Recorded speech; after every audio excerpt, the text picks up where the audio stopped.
चलो धोरण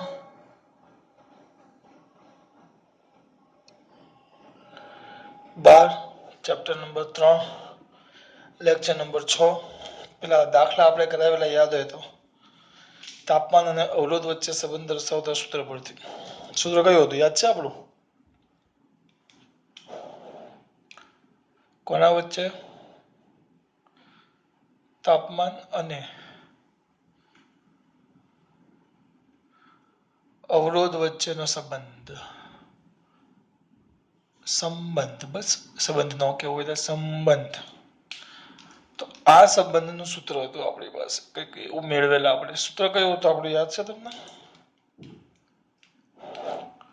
સૂત્ર હતું આર બરાબર અથવા આર ન લખવું હોય તો આપણે આર થીટા કહેતા R theta is equal to R0 કૌંસમાં 1 plus alpha theta minus theta 0 અહીંયા તમે R0 ના જગ્યાએ આર થીટા 0 પણ લખી શકો બરાબર આ સૂત્ર પરથી આપણે આ બધી કિંમત ખબર હોવી જોઈએ આલ્ફા તાપમાન ગુણાંક થીટા 0 સંદર્ભ તાપમાન R0 સંદર્ભ તાપમાનને અવરોધ થીટા આપેલ તાપમાનને આર થીટા આપેલ તાપમાનને અવરોધ આ સંબંધ હતો હવે એના પરથી આપણે બે દાખલા કરવાના છે ચોપડી ક્યાં ગઈ અરે ખાલી મેં તમને 3-4 તો કરાવેલા 3 કે 4 જેવા હજી એના બે દાખલા રહી ગયા છે કારણ કે આ વખતે દાખલા વધારે આપેલા છે હવે એક તમારો દાખલો છે ઉદાહરણ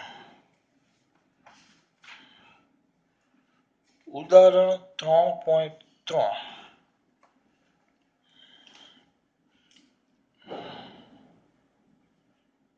ઉદાહરણ છે 3.3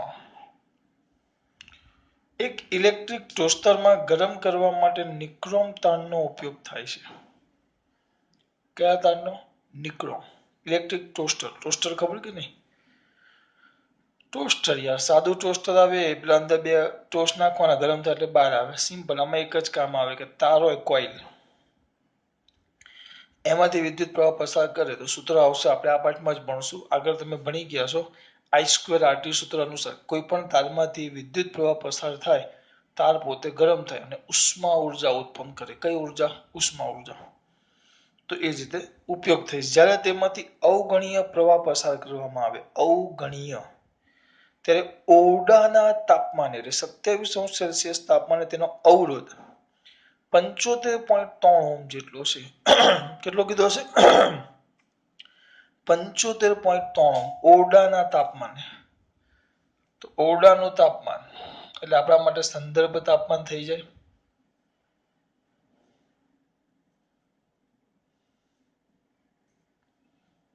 ઓરડાનું તાપમાન એટલે એ ઓરડાનું તાપમાન એ આપણા માટે સંદર્ભ તાપમાન થઈ જાય રકમ બહુ મોટી છે એટલે લખતા જશું આપણે જેમ માહિતી મળતી જાય એમ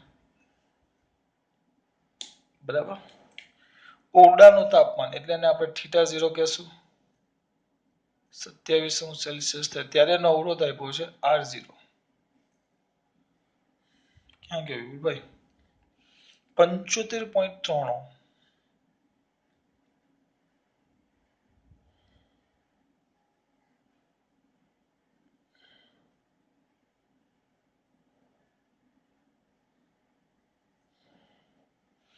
જ્યારે ટોસ્ટરને 230 વોલ્ટ ઉપયોગ ઉદ્ગમ સાથે જોડવામાં આવે ત્યારે અમુક સેકન્ડ બાદ તેમાંથી 2.68 એમ્પિયર જેટલો સ્થાયી પ્રવાહ મળે છે એટલે હવે તમને આકૃતિ દોરું આપણે તારનો ખાલી અવરોધ લઈ લેવાનો આમ આ ગૂંચળું છે જે ક્યાં હશે પેલા ટોસ્ટરની અંદર એને આપણે એક બેટરી સાથે જોડીએ છીએ આમ કેટલા વોલ્ટની બેટરી સાથે જોડું છું 20 વોલ્ટની આ તારનો પોતાનો અવરોધ કેટલો છે R અને જોડું તો એમાંથી પ્રવાહ મને કેટલો મળે છે I તો સ્વાભાવિક વસ્તુ આ આપણું ટોસ્ટર છે આમ મોટો આ ટોસ્ટરના અંદરનો કોઇલ છે આ ગૂંચળું છે ટોસ્ટરના અંદરનું આ ટોસ્ટર છે ટોસ્ટરના અંદરનું ગૂંચળું છે અહીંયાથી ટોસ્ટ મૂકવાના અંદર આ આપણે તો રોટલી ખાવાવાળા બધા, ભાખરી રોટલી રોટલો, આપણે ટોસ્ટર ન આવે. આ ટોસ્ટરની અંદર આ ગૂંચળું છે અને વી વોલ્ટ જો વોલ્ટેજ આપ્યા છે, કેટલા વોલ્ટ આપ્યા છે?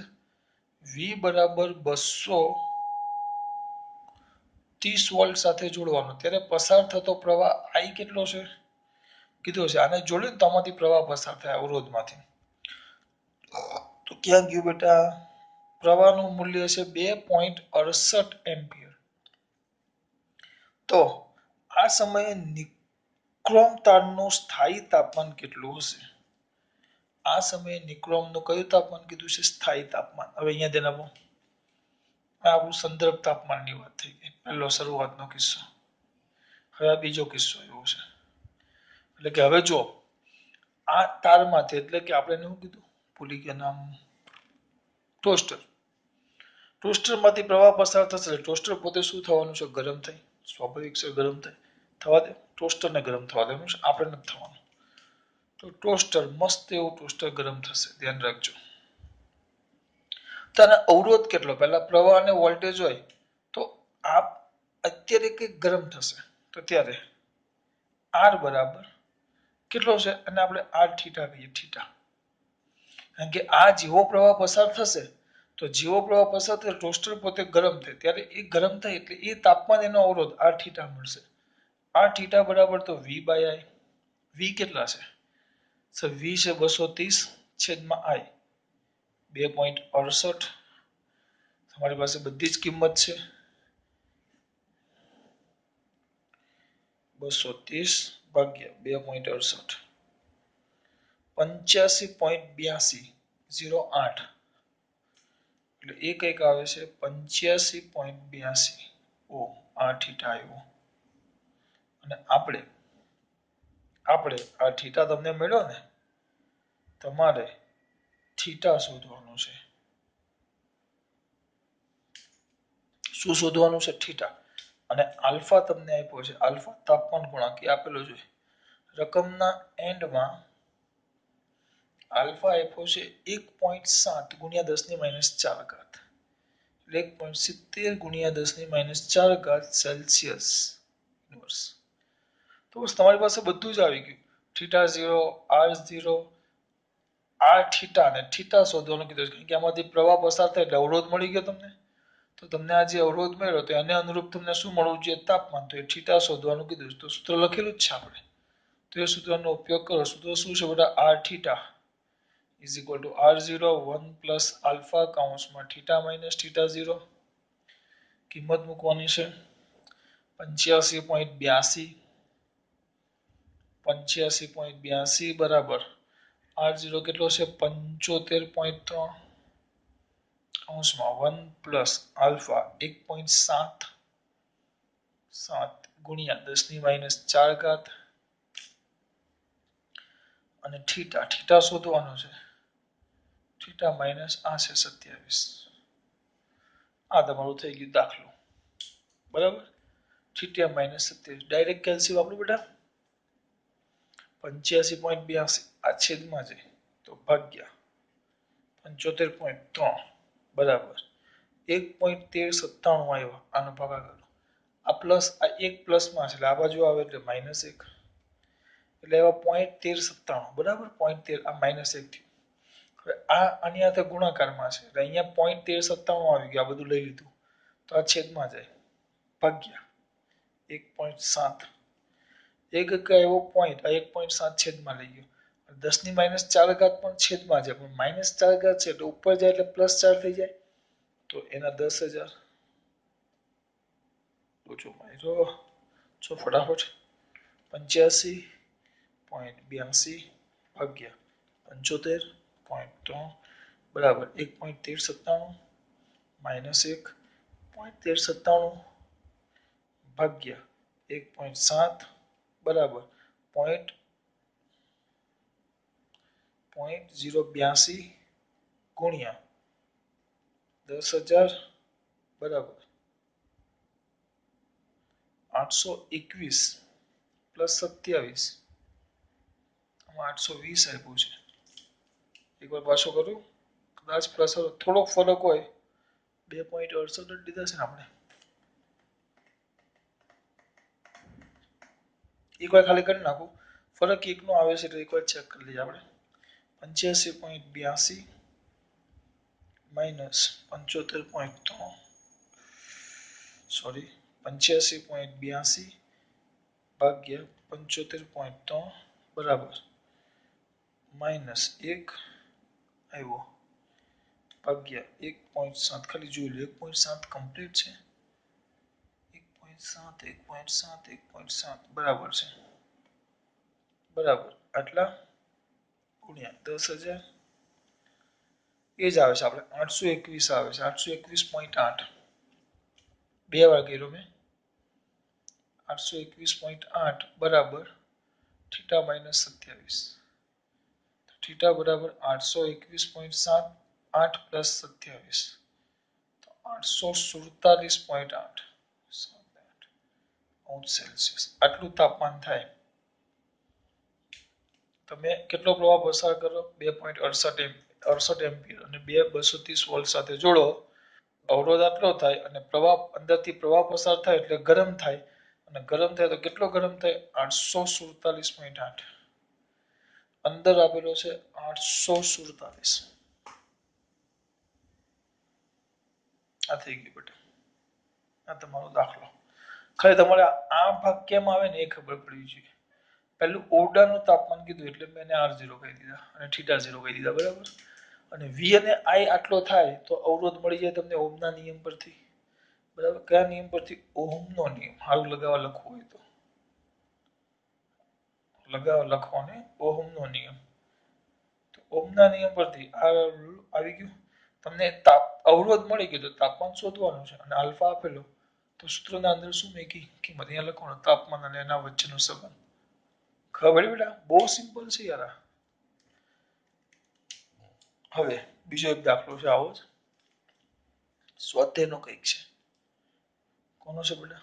સ્વાધ્યાયનો. પૂછી નાખો ને, જોઈ લેજો.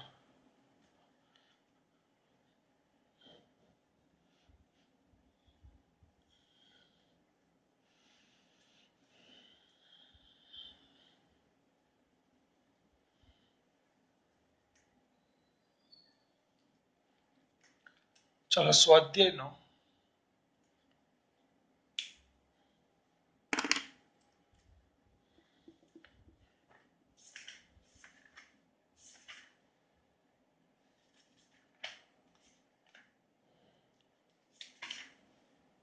3.8.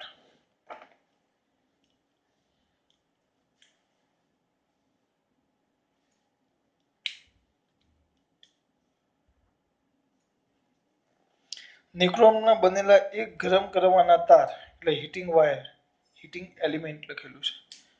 ગરમ કરવાનો તાર એટલે બધા તાર ગરમ થાય. આ શબ્દ વાપરેલો છે એટલે કોઇલ છે, ગૂંચળું. તો એક વાહક તારનું ગૂંચળું છે અથવા એક તાર છે જેમાંથી પ્રવાહ પસાર કરો એટલે ગરમ થાય. જેમ દાખલા તરીકે આપણે પાણીને ગરમ કરવા હીટર વપરાય જોયું, એટલે આમ કોઇલ હોય, સળિયો અંદર નાખે એટલે પાણી ગરમ થાય. તાર ને 230 વોલ્ટના ઉદ્ગમ સાથે જોડતા પ્રારંભમાં તે 3.2 એમ્પિયર પ્રવાહ ખેંચે છે, જે અમુક સમય બાદ 2.8 એમ્પિયર જેટલું થાય છે. જો ઓરડાનું તાપમાન 27° જેટલું હોય તો ગરમ કરતા તારનું સ્થાયી તાપમાન કેટલું હશે? અને આગળ પણ નિક્રોમ હતો ને આમાં પણ નિક્રોમ છે એટલે આલ્ફા આપેલો છે 1.70 ગુણ્યા 10⁻⁴. કેટલો? 1.70 ગુણ્યા 10⁻⁴ અંશ સેલ્સિયસ. ફરી પાછું બેટા નિક્રોમનો એક તાર. હવે જો તમને સિમ્પલી વસ્તુ સમજાવું છું. આ ગૂંચળું છે. આમાં શરૂઆતની જ વસ્તુ મેન છે. આ ગૂંચળું, આ જોડેલું છે અને આ ગૂંચળું એ જ. પણ બે કિસ્સા બને છે. કયા બે કિસ્સા? મારે તમને આ જ સમજાવવાનું છે બેટા. આ તાર જો એક ગરમ કરવામાં આવે ત્યારે 230 વોલ્ટના ઉદ્ગમ સાથે જોડતા, આ પ્રારંભમાં છે. કોઈ પણ ગૂંચળું હોય પ્રારંભમાં એટલે અત્યારની સામાન્ય સ્થિતિ. તો આ પ્રારંભમાં બુદ્ધિ ચાલવી જોઈએ. પ્રારંભમાં એટલે કયું કહેવાય? ઓરડાનું તાપમાન. ઓરડાના તાપમાન એટલે ટૂંકમાં કેવું હોય તો સંદર્ભ તાપમાને.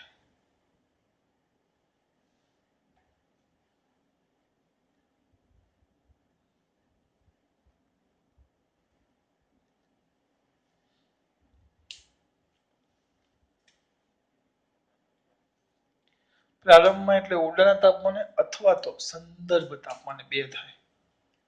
ઓરડાના તાપમાને અથવા તો સંદર્ભ તાપમાને.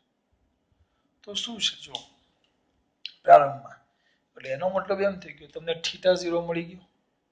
θ0 બરાબર 27 અંશ સેલ્સિયસ.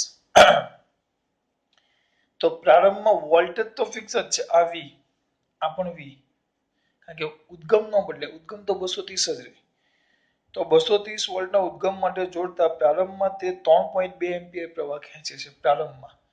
એટલે V બરાબર 230 વોલ્ટ હોય ત્યારે પ્રવાહ શરૂઆતમાં I1, પણ આને હું I1 નહીં કહીશ, શરૂઆતને છે ને એટલે I0 કહીશ. તો I0 કેટલા કીધા છે? 3.2 એમ્પિયર ખેંચે છે. બરાબર. હવે જો અમુક સેકન્ડ બાદ, અમુક સમય બાદ, એટલે હવે શું થશે? આટલો ખેંચે છે તેમાંથી આટલો પ્રવાહ શરૂઆતમાં I0 પ્રવાહ પસાર થયો. બુદ્ધિ ચાલવી જોઈએ. I0 પ્રવાહ પસાર થાય એટલે ધીમે ધીમે ધીમે ધીમે તાર ગરમ થશે. તાર ગરમ થશે એટલે અહીંયા શરૂઆતમાં V અને I0 તમને મળ્યો. તો શરૂઆતનો અવરોધ આના પરથી ઓહમનો નિયમ વાપરી દઈએ. તો ઓહમના નિયમ પરથી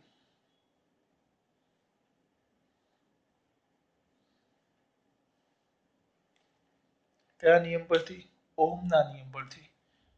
નાના દૂધ પીતા છોકરાને આવડે પણ નાના એટલે તમે બધા.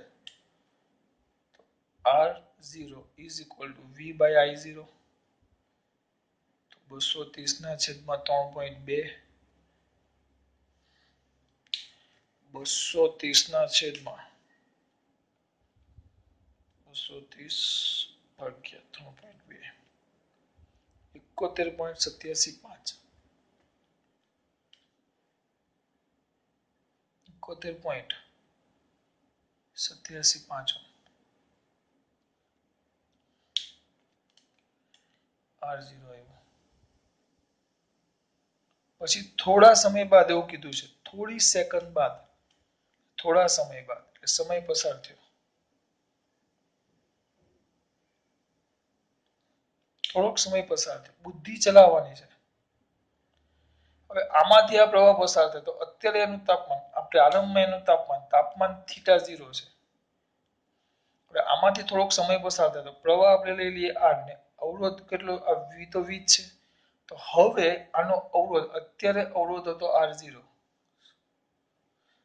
હવે એનો અવરોધ બદલાઈ જશે ને, અવરોધને આપણે કહી દઈએ છીએ R θ, કારણ કે હવે આનું તાપમાન θ થઈ જશે, તાપમાન બદલાય. તાપમાન આ શરૂઆતનું છે, જે ઓરડાના તાપમાન જેટલું જ હોય શરૂઆતમાં. તો જેવો ધીમે ધીમે ધીમે પ્રવાહ પસાર થશે એટલે I2 સૂત્ર અનુસાર ગરમ થાય, ગરમ થાય એટલે આ કેટલો આવ્યો આપણો? ઓ ભાઈ ક્યાં ગયા આપણે?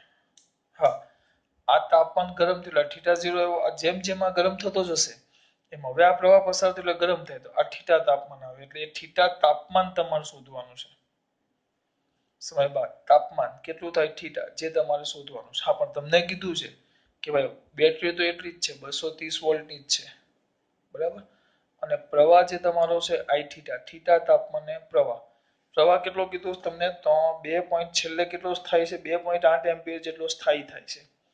2.8 એમ્પિયર છેલ્લે સમય થાય છે. 2.8 સોરી પ્રવાહ થાય છે. તો ઓહમનો નિયમ પાછો વાપરીએ આપણે. ઓહમના નિયમ પરથી શું આવશે દીકરા? ઓહમનો નિયમ બોલો. મારા દીકરા ઓહમનો નિયમ બોલશે. બોલો બોલો. તો પહેલા સૂત્ર એ જ આવશે. તો આપણે R θ લઈ લઈએ. તો is equal to V by I θ. કારણ કે હવે પ્રવાહ પહેલા તો θ0 હતો, પણ જેમ પ્રવાહ હવે વધતો જાય, પ્રવાહ બદલાશે, તાપમાન બદલાશે, પ્રવાહમાં ફરક પડે. ધીમે ધીમે ધીમે I2 અનુસાર તાપમાનમાં ફરક પડે છે. તો એ તાપમાનને θ કીધો, તો અવરોધને R θ કીધો. તો I અને V એ આપણને આપેલા છે, તો એના પરથી આપણને R θ મળી જાય. V by I θ. V કેટલો છે? 230.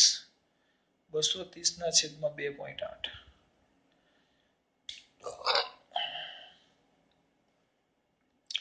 230 ભાગ્યા 2.8 82.1428 આ થીટા 82.1428 એટલે 3 કરી નાખો આટલા ઓમ તમને જો કઈ કઈ વસ્તુ મળી કે તમારી પાસે ચાર કિંમત છે એક આ થીટા r0 થીટા 0 અને થીટા શોધવાનું તો હજી એક કિંમત તમારી પાસે હોવી જોઈએ આલ્ફા તાપમાન ગુણાંક આગળ ભણાવેલા એ જ તો આલ્ફા તમને ખબર છે આલ્ફા બરાબર 1.7 ગુણ્યા 10⁻⁴ અંશ સેલ્સિયસ ઇન્વર્સ જેને આપણે કહેશું તાપમાન ગુણાંક તમને બધી જ કિંમતો મળી ગઈ જો બેટા એટલે બે વાર ઓહમનો નિયમ વાપરી r શોધવાના છે બરાબર કારણ કે બે વાર v/i અને v અને i આપ્યા તો બે એક સંદર્ભ તાપમાને અને એક આપેલા તાપમાને બે અવરોધ મળી ગયા આનું તાપમાન આપેલું છે અને આનું તાપમાન શોધવાનું છે તાપમાન ગુણાંક તમને આપી દીધો છે તો આપણે શું સૂત્ર કયું આવે તાપમાન કોના વચ્ચેનો સંબંધ બેટા કોના વચ્ચેનો સંબંધ બોલો તાપમાન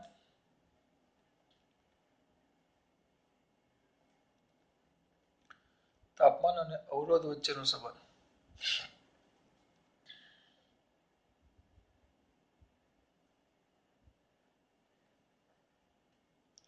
તો તાપમાન અને અવરોધ વચ્ચે સંબંધ કયો આવે બોલો એક જ સંબંધ આવે ટૂંકમાં સૂત્ર આવડવું જોઈએ r theta is equal to r0 કૌંસમાં 1 plus alpha theta minus theta 0 માટે r theta કેટલું છે 82.143 બરાબર r0 71.875 1 plus alpha 1.7 ગુણ્યા 10⁻⁴ થીટા માઇનસ 27 ડાયરેક્ટ કરશું આપણે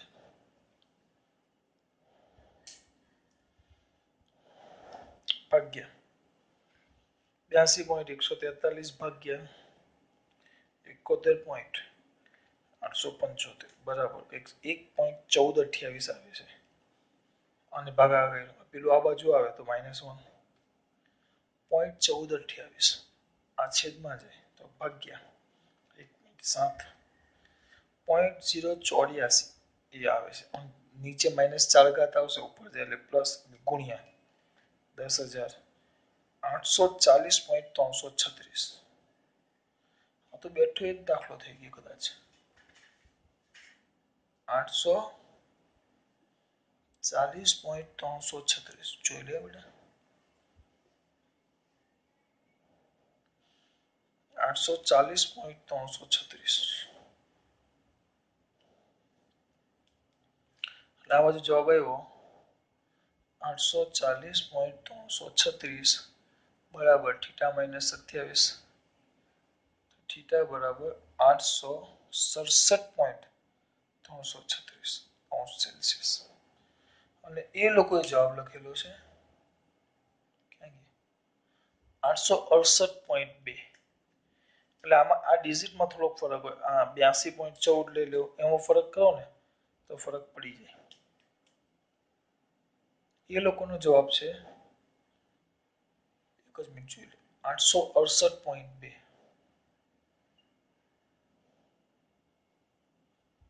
કેમ ફરક ચિંતા નહીં કરવાનો આ ફરક એ ફરક ન કહેવાય કારણ કે આમાં ડિજિટ એ લોકોએ બદલી લાવે ને જો હવે અહીંયા ધ્યાન આપો આપણે ડિજિટ બદલી નાખીએ કેટલા છે જો 82.14 છે આયરા 3 કાઢી નાખો ભાગ્યા માઈનસ 71.87 બરાબર એટલે આ આવી ગયું માઈનસ કર્યું મેં 82.14 ભાગ્યા 71.87 આવ્યા બરાબર 1.1428 આવ્યા -1 0.1428 આવી ગયા ભાગ્યા 1.7 0.0485 એ આવી ગયો ગુણ્યા 10,000 840.56 એવા 840.56 પ્લસ 27 તો 867.56 તો એનો થતો એટલે આમાં આંકડાનો ફરક છે બેટા એક જ મિનિટ જોઈ લઈએ હમણાં હું તમને કહું એ લોકોએ શું ફરક કર્યો છે આપણા જેવું જ લીધું છે આખું લીધું છે 82.143 કમ્પ્લીટ જ છે બેટા આપણું ખાલી 0.143 લીધા છે એ લોકો એવું કર્યું છે 82.143 ભાગ્યા 71.875 બરાબર માઇનસ 1 એટલે આપણો જવાબ આવે છે 0.142 આવે છે 142.142.1428 આવે છે 0.1428 અહીંયા જવાબ આનો ભાગાકાર 0.1428 ને લોકોએ 0.143 લીધા 0.1428 આ બેનો ભાગાકાર ને -1 કરો એટલે 0.1428 છે એના જગ્યાએ લોકો 0.14 લઈ લીધા છે એક આગળ ઉમેરી દીધો છે એટલે 143 લઈ લીધા છે એટલે 0.1443 ભાગ્યા 1.7 બરાબર આટલો આવ્યો એના ગુણ્યા 10,000 8.41 આવી ગયો અહીંયા 41 પ્લસ 27 8.6870 એટલે 6870 એટલે 2 થઈ ગયા એમ ફરક હોય બીજો કઈ ફરક ન હોય એટલે આ ફરક એટલું બધું ટેન્શન લેવા જેવી વાત નથી આ તમારા બે દાખલા થઈ ગયા આ સમજવા જેવું છે આ આકૃતિ એટલે દોરી છે આ મેઇન છે એ લોકો તો એક લાઈનમાં દાખલો બતાવી દીધો આગળ હવે શું કરશું પૂછી નાખું છું આને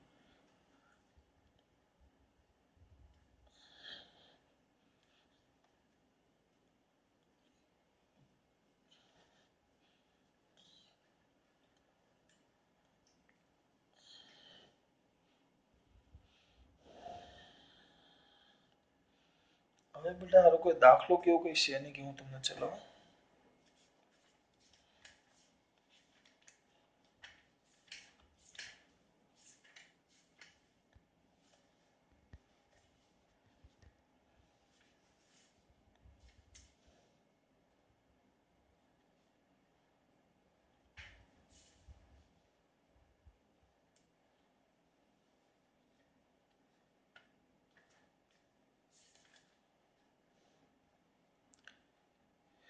હવે એક કામ કરીએ ઓમના નિયમની મર્યાદા જોઈ લઈએ ઓમનો નિયમ ભણ્યો ને હવે આપણે જોઈ લઈએ ઓહમના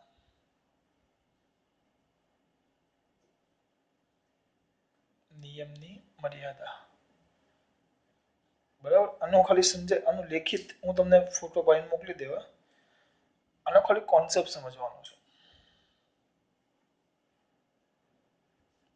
બરાબર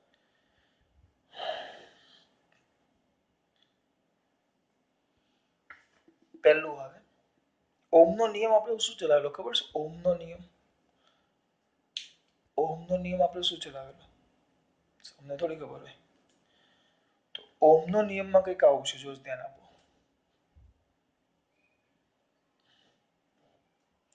એની પહેલી વસ્તુ છે આ ધ્યાન રાખજો બધી ધાતુઓ કેટલીક અર્ધધાતુઓ એ ઓમના નિયમનું પાલન કરે બધી જ વસ્તુ ઓમના નિયમનું પાલન કરતી નથી એ વસ્તુ પહેલા સમજજો કેમ કારણ કે ઓમનો નિયમ એ સાર્વત્રિક નિયમ નથી કે બધે જ સાચો હોય એવું ઓમના નિયમમાં શક્ય નથી ધ્યાન રાખજો ખાસ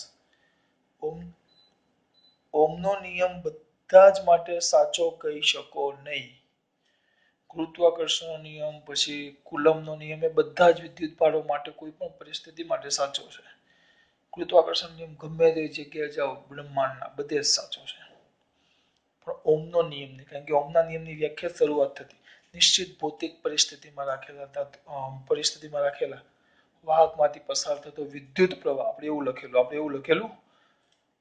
લખેલું કે વિદ્યુત પ્રવાહ શું લખેલું આપણે વિદ્યુત પ્રવાહ વી ચલે છે I એટલે કે વિદ્યુત પ્રવાહ એ અથવા વોલ્ટેજ બે છેડા વચ્ચે લાગુ પડેલો વોલ્ટેજ અથવા વિદ્યુત પ્રવાહ એ બે છેડા વચ્ચે લાગુ પડેલા વોલ્ટેજના કયા પ્રમાણમાં હોય? સમપ્રમાણમાં. ટૂંકમાં વોલ્ટેજ અને પ્રવાહ બે સમપ્રમાણમાં છે અને એનો ગુણોત્તર લઈ લો, ગુણોત્તર એનો ગુણોત્તર લ્યો તો અચળ થાય, એવી કઈક વ્યાખ્યા હતી આપણી. પણ આ ઓહમના નિયમનું આ પાલન થાય છે. આ સાચી વાત છે કે આવું થવું જોઈએ, પણ જો આવું ન થતું હોય તો બધા જ પદાર્થો માટે આ શક્ય નથી. બધા જ પદાર્થ માટે. તમને આલેખ જો આ થાય તો પાલન થાય. કોનું? મારું કે તમારું? થાય તો ઓહમના નિયમનું પાલન થાય. ઓહમના નિયમનું શું થાય બેટા? પાલન. આ થાય તો પાલન થાય. એટલે એના માટે તમે જો વી વિરુદ્ધ I નો આલેખ દોરો તો મસ્ટ બી વી વિરુદ્ધ I અથવા I વિરુદ્ધ વી કોઈ પણ આલેખ દોરો તો આલેખ આમ જ આવે સીધો. કારણ કે જેટલો વોલ્ટેજ વધે એટલો પ્રવાહ વધતો જાય. આવું થવું જોઈએ. જો આમ થાય તો ઓહમના નિયમનું પાલન થાય. બરાબર? પણ આવું થતું નથી. કેટલાક પદાર્થો એટલે નામ આપ્યું છે લોકોએ. એક છે ડાયોડ, ત્રાસુ છે, અને બીજું છે ટ્રાન્ઝિસ્ટર.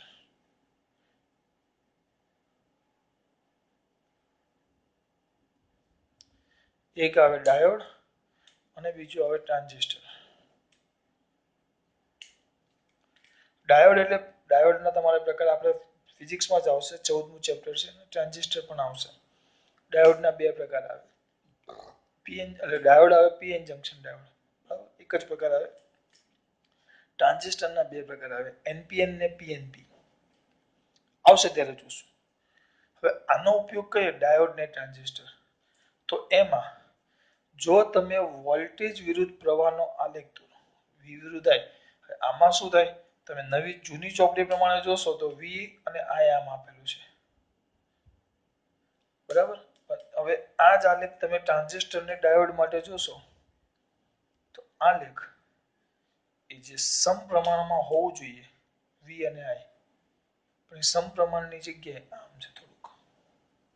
એટલે કે આ સમપ્રમાણમાં નથી. એટલે અહીંયા જો વી નિયમનું પાલન થતું હોય તો મસ્ટ બી વી ચલે છે I જોવું, પણ અહીંયા જો વી ચલે છે I નથી.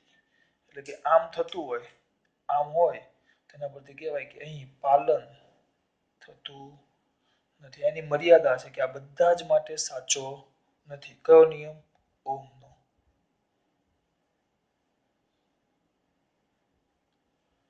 ઓહમનો નિયમ બધા જ માટે સાચો નથી. આ વસ્તુ પેલું ક્લિયર કરે. પછી બીજું ઓહમના નિયમમાં વી ચલે છે I છે. જો પાલન થાય તો, બરાબર? જો પાલન તમારે કરવું હોય, પાલન થતું હોય, તો હું આલેખ મોટો દોરું તો આલેખ આમો જોવો જોઈએ. એનો આલેખ છે. કોનો આલેખ છે? વી વિરુદ્ધ I નો. જો પાલન થાય તો, જો ઓહમના નિયમનું પાલન થતું હોય તો અહીંયા સિમ્પલ વસ્તુ છે, જો પાલન થતું હોય, બરાબર બેટા? તો જેવી ધનમાં વી જેવા ધનમાં હોય, હવે દાખલા તરીકે અહીંયા લખીએ તો આ 1 2 3 -1 -2 -3, અહીંયા હું લખીએ 1 -1 -2 -3, 1 2 3. તો જો અહીંયા જેવી પરિસ્થિતિ છે, 3 3 2 2 અને 1 1, એટલે જેમ વોલ્ટેજ વધતો ગયો એમ પ્રવાહ વધતો ગયો અને આનું પાલન થતું હોય તો -1 એ -1 વોલ્ટેજ -1 એટલે વોલ્ટેજની હું દિશા બદલું તો પ્રવાહની દિશા -1 એટલે પ્રવાહ -1 એટલેનો મતલબ એમ નહીં કે પ્રવાહ બદલાઈ ગયો, પ્રવાહની દિશા બદલાઈ ગઈ, ઊંધી થઈ ગઈ. પછી વોલ્ટેજ -2 વોલ્ટના જગ્યાએ -2 વોલ્ટ કરું છું તો અહીંયા જો 2 વોલ્ટના જગ્યાએ -2 વોલ્ટ કરું તો એ -2 એટલે કમ્પ્લીટ જેવી તમારી કિંમત ધનમાં જેવો એનો ગુણધર્મ હોય પોઝિટિવ વોલ્ટેજ માટે તો હું જેવું ઊંધું કરી નાખું ઊંધો પ્રવાહ એટલે બીજું કહેવા શું માંગે આ ખરેખર કહેવા શું માંગે તમારે સમજવું હોય તો આ તમે અવરોધ લઈ લો અને આમ બેટરી જોડો છો આ એમ કહેવા માંગે અને અવરોધ લઈ લો અને આ બેટરી જોડો અહીંયા બેટરી જોડો people જોડો પણ આ ઊંધી જોડવાની તો અવરોધ છે આ અવરોધ છે V વોલ્ટની બેટરી ના પ્લસ માઇનસ આ માઇનસ પ્લસ હું એમ કહું છું કે મેં પહેલા જે કર્યો તો આ પ્રવાહ આમ જાય અહીંયા તો આજે આ ઉપરનો ભાગ આ ધન ભાગ દર્શાવે આ ઋણ તો આ ઋણ ભાગ દર્શાવે હું તમને ટોપિક સમજાવવાનો પ્રયત્ન કરું છું ટોપિક શું કહેવા માંગે જો તો પોઝિટિવમાં જેવી વસ્તુ હોય દાખલા તરીકે અહીંયા જો 1 વોલ્ટ એટલે અહીંયા આવે છે ને વોલ્ટ વધારતો જઈશું બેટરી અહીંયા બેટરી ચલિત છે 1 વોલ્ટ સોરી 1 વોલ્ટ અહીંયા આપીશ તો પ્રવાહ 1 એમ્પિયર 2 વોલ્ટ આપીશ તો 2 એમ્પિયર 3 વોલ્ટ આપીશ તો 3 એમ્પિયર આવ્યો હવે બેટરી ઊંધી કરી નાખો હવે ઊંધી કરી નાખો એટલે આના કરતા વોલ્ટેજ ઊંધા થઈ ગયા એટલે હવે વોલ્ટેજ આપણે લખશું -1 વોલ્ટ તો -1 વોલ્ટ તો પ્રવાહ હંમેશા કીધેલું પ્રવાહ દર્શાવવાનો રેવાજીક જ પ્રવાહ હંમેશા ધનથી કઈ તરફ જાય ઋણ તરફ એટલે પ્રવાહની દિશા બદલાઈ જાય એટલે એમ કે બેટરીના છેડા બદલી નાખો એટલે કે વોલ્ટેજ બદલી નાખો ધનના જગ્યાએ ઋણ કરી નાખો તો પ્રવાહ એ જ મળે જો ઓહમના નિયમનું પાલન થતું હોય તો પ્રવાહ અહીંયા તમે હવે 1 વોલ્ટ કરો એટલે છેડા બદલાય એટલે હું -1 વોલ્ટ કહીશ -1 વોલ્ટ કે તો ઊંધી દિશામાં તમને પ્રવાહ -1 એમ્પિયર મળે 2 વોલ્ટ કરો તો ઊંધી દિશામાં પ્રવાહ તમને -2 એમ્પિયર મળે 3 કરો તો -3 એમ્પિયર મળે એમ કહેવાનો મતલબ એમ આ એમ કહે છે હું નથી કહેતો એ લોકો કહે છે આ લાલ કરું એટલે તમને માઇનસ અલગ દેખાય બધું ભેગું થઈ ગયું છે આ વસ્તુ સમજો આવું થાય એટલે જેવો ગુણધર્મ પોઝિટિવમાં હોય એવો જ નેગેટિવમાં આવે કોઈ ફરક પડે નહીં જો ઓહમના નિયમનું પાલન થાય તો આ હોય તો પાલન થાય પણ ટ્રાન્ઝિસ્ટર અને ડાયોડ ને બધું લેવું ટ્રાન્ઝિસ્ટર ડાયોડ આમાં ઉદાહરણમાં એ લોકો પીએન જંકશન ડાયોડ જ આપ્યો છે પણ પીએન જંકશન ડાયોડમાં પણ તમે using the PN junction diode sir આ શું છે બેટા આખો પાર્ટ છે ચિંતા નહીં કરતા પી એટલે પી પ્રકારનો અર્ધવાહક અને એન એટલે એન પ્રકારનો અર્ધવાહક પી એટલે પોઝિટિવ એન એટલે નેગેટિવ એ બે અર્ધવાહકને ભેગા કરીએ તો પીએન જંકશન ડાયોડ મળે સો પી પ્રકારનો અર્ધવાહક એટલે પહેલા અર્ધવાહક લેવો પડે સિલિકોન એમાં પી એટલે એમાં પાછી બે પ્રકારની અશુદ્ધિઓ આવે અશુદ્ધિ એક આવે ડોનર અને એક આવે એક્સેપ્ટર નહીં પડે બેટા અત્યારે ખાલી ટૂંકમાં યાદ રાખો પીએન જંકશન ડાયોડ લેવું તો એમાં તમે આલેખ દોરો ને તો આલેખ કંઈક આવો આવે બરાબર હવે એમાં વી અહીંયા લખે છે અને એમાં આઈ અહીંયા આપેલો છે એમાં આ રીતે એટલે આનું થોડુંક ઊંધું આપ અને ફેરફાર કરો તો કોઈ ફરક ન પડે બેટા આ વી અને આઈ સમપ્રમાણમાં છે એટલે બરાબર તો એવો આલેખ હવે આનો દોરો ને તો આલેખ આવો મળે કે પહેલા ધન ભાગમાં જેમ તમે વોલ્ટેજ વધારો ને એમ પ્રવાહ વધે વોલ્ટેજ વધારે એમ પ્રવાહ વધે પણ એક ચોક્કસ વોલ્ટેજ માટે પ્રવાહમાં ખૂબ જ ઝડપથી વધારો થઈ જાય એટલે પહેલી જ વસ્તુ જેમાં રેખીય છે એવું અહીંયા રેખીય ન હોય જેમ પ્રવાહ વધે જેમ વોલ્ટેજ વધે એમ પ્રવાહ વધે જેમ વોલ્ટેજ વધે એમ પ્રવાહ વધે પણ ચોક્કસ વોલ્ટેજ માટે પ્રવાહમાં ખૂબ જ ઝડપથી વધારો થાય તો ચોક્કસ વોલ્ટેજને થ્રેશોલ્ડ વોલ્ટેજ કહેવાય બરાબર ધ્યાન રાખજો નથી લખતો બહુ લાંબુ ટૂંકમાં આમાં સંબંધ રેખીય નથી એમ તો હવે આપણે આ પ્રમાણે જોવા જઈએ તો જેવો ધનમાં હોય એવો જ ઋણમાં હોવો જોઈએ. તો આ બાજુ આલેખ દોરું તો આવો આમ નીચે હોવો જોઈએ, પણ એવું નથી. એ આલેખ દોરો ને તો આવો કંઈક મળે છે.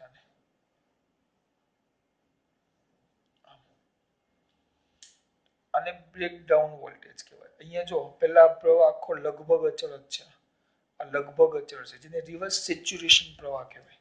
આ બધું પૂછાવું નથી, ખાલી બોલું છું કે વોલ્ટેજ વધે તો પ્રવાહમાં લગભગ નેગેટિવ, આ પોઝિટિવ વોલ્ટેજ છે. વોલ્ટેજ વધે એમ પ્રવાહ વધે, વોલ્ટેજ વધે એમ પ્રવાહ વધે. ચોક્કસ વોલ્ટેજમાં લૂપ કરતો પ્રવાહમાં ખૂબ જ ઝડપથી શું થઈ જાય? વધારો. આ ધન ભાગમાં લઈએ. જો બેટરીના છેડા બદલી નાખું ને એ જ હવે ઊંધા વોલ્ટેજ આપવાનું ચાલુ કરું, -1, -2, -3, -4, તો શરૂઆતમાં વોલ્ટેજ વધારતા પ્રવાહમાં કોઈ ફરક પડતો જ નથી. પ્રવાહ અચળ અચળ અચળ અચળ અચળ અચળ અચળ અચળ અચળ અચાનક અહીંયા સુધી અચળ છે. તો આ ભાગને કહેવાય રિવર્સ સેચ્યુરેશન પ્રવાહ, જ્યાં પ્રવાહ સ્થિર છે. પછી અચાનક જ એક ચોક્કસ વોલ્ટેજ માટે પ્રવાહમાં ખૂબ જ ઝડપથી વધારો થાય, જેને બ્રેકડાઉન વોલ્ટેજ કહેવાય. હવે એ બ્રેકડાઉન બેના કારણે આવે, જેનર ને એવલાન્ચ અસર. સર ખબર છે બેટા. એટલે એનો મતલબ એમ થયો આ પીએન જંકશન ડાયોડમાં આવો સંબંધ આવે છે. ખરેખર જો નિયમનું પાલન થતું હોય તો આવો સંબંધ આવવો જોઈએ, પણ અહીંયા આવો સંબંધ આવે. એટલે આના પરથી પણ કહી શકાય કે એ ઓહમના નિયમનું પાલન ન થાય.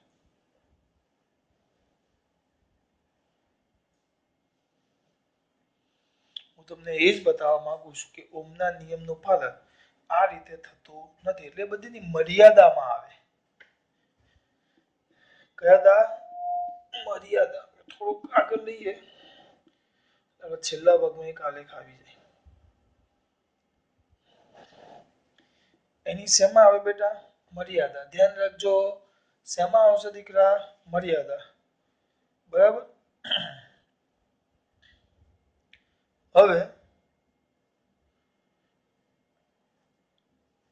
એક વસ્તુ એમ કીધું છે,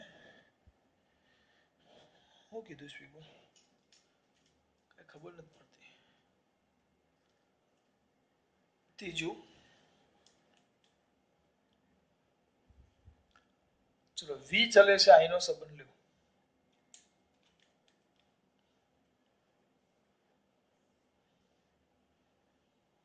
જ્ઞાનને એક જ સંબંધ, જો પાલન થાય તો ની વાત છે. જો પાલન થતું હોય, ચલે છે આવ્યો એટલે પાલન થતું હોય લાલ.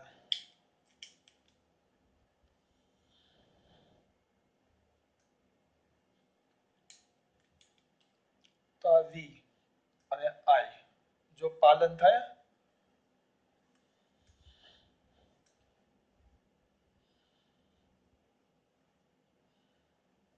દેખાય છે. જો પાલન થાય, જો પાલન થાય તો અહીંયા લખો 1, 2, 3, 4. 1 કશું નથી કરાવતું, 2, 3, 4. ધ્યાનથી જો તો દરેક વોલ્ટેજ માટે આ દરેક વોલ્ટેજ 1 વોલ્ટ માટે અહીંયા ફિક્સ 1 એમ્પિયર પ્રવાહ, 2 વોલ્ટ માટે કમ્પ્લીટ 2 એમ્પિયર પ્રવાહ, 3 વોલ્ટ માટે કમ્પ્લીટ 3 એમ્પિયર પ્રવાહ અને 4 વોલ્ટ માટે કમ્પ્લીટ 4 એમ્પિયર પ્રવાહ. મેં એવું સેટિંગ કર્યું છે. ટૂંકમાં કોઈ પણ એક ચોક્કસ વોલ્ટેજ લેશો તેના માટે ચોક્કસ પ્રવાહ, ચોક્કસ વોલ્ટેજ કોઈ પણ એક ચોક્કસ વોલ્ટેજ લો, કોઈ પણ તેના માટે ચોક્કસ પ્રવાહ મળે. ચોક્કસ વોલ્ટેજ માટે ચોક્કસ પ્રવાહ મળે. જો પાલન થાય, કોઈ પણ ચોક્કસ વોલ્ટેજ માટે ચોક્કસ પ્રવાહ મળે. કોઈ પણ ચોક્કસ વોલ્ટેજ માટે ચોક્કસ પ્રવાહ મળે. આમાં જો પાલન થતું હોય તો. પણ એ લોકો એક નામ આપ્યું છે GaAs, ગેલિયમ આર્સેનાઇડ. એક પ્રકારનું બેટા સોલર સેલમાં વપરાય આ બધું. Solar cell LED, light emitting diode. તમારે ત્રણ આવશે: એલઈડી, લાઇટ એમિટિંગ ડાયોડ, બીજો આ ફોટો ડાયોડ, જે પ્રકાશ. એલઈડીમાં શું થાય? વિદ્યુત આપો અને પ્રકાશ મળે. ફોટો ડાયોડમાં શું થાય? પ્રકાશ આપો અને વિદ્યુત મળે. છેલ્લે આવે સોલર સેલ. આ ત્રણ વસ્તુ, ત્રણ થિયરી છે, પછી જોશું. પણ અત્યારે ખાલી એમાં ગેલિયમ આર્સેનાઇડ વપરાય એલઈડીમાં. લાઇટ એમિટિંગ ડાયોડ બધે જ એલઈડી આવે, ટીવીમાં હવે તો એલઈડી ટ્યુબ આવે, એલઈડી ટ્યુબલાઇટ આવે, બલ્બ આવે, જોયા કે નહીં? ટીવીમાં તો ખાસ આવે અને મોબાઈલ અમુક જે સારી કંપનીના મોબાઈલ એલઈડી સ્ક્રીન આપે છે હવે. તો ગેલિયમ આર્સેનાઇડ, તો ગેલિયમ આર્સેનાઇડ નો તમે કંઈક આલેખ દોરો તો આવો કંઈક છે એનો આલેખ. કોના વિરુદ્ધ કોનો આલેખ છે? I વિરુદ્ધ V નો. તો આલેખ છે ને કંઈક આવો છે.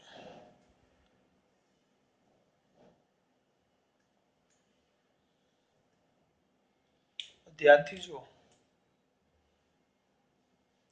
તો પ્રવાહના એક મૂલ્ય માટે તમે જો વોલ્ટેજ 3 મૂલ્ય મળ્યા. પ્રવાહના એક મૂલ્ય માટે તમને 3 વોલ્ટેજ મળ્યા. V1 V2